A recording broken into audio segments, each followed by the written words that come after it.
অপু বুবলির হাত থেকে রেহাই পেতে নতুন কৌশলে শাকিব খান। কদিন ধরেই শাকিব খানের তৃতীয় বিয়ের খবর চালু হয়েছে। চলতি বছরেই নাকি বিয়ে করে থিতু হবেন ঢাকাই সিনেমার কিং। যদিও অপু বিশ্বাসকে বিয়ের পরেও বছরে নিজেকে কুমার দাবি করেছিলেন শাকিব।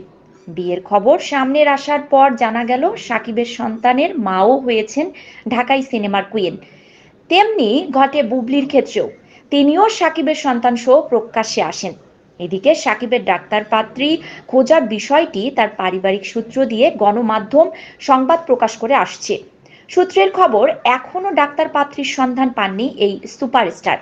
মূলত অপু বুবলির টানাটানিতে বিরক্ত হয়ে সাকিবের পরিবার নায়কের জন্য পাত্রী খুঁজছেন। তবে সাকিব যে বিয়ে করবেন বিষয়টি অনেকটাই নিশ্চিত। সেক্ষেত্রে পাত্রীকে যে ডাক্তারই হতে হবে এমন কোনো ধরাবাঁধা সিদ্ধান্ত নেননি নায়ক। তিনি মূলত সাংসারিক পাত্রী খুঁজছেন, এটা নায়কের পরিবারের চাওয়া। এদিকে চিত্রনায়িকা মিষ্টি জান্নাত দন্ত চিকিৎসক হওয়ায় কিছু ইউটিউবার নায়িকাকে প্রশ্ন করেন তিনিই কি সাকিবের সেই ডাক্তার পাত্রী কিনা।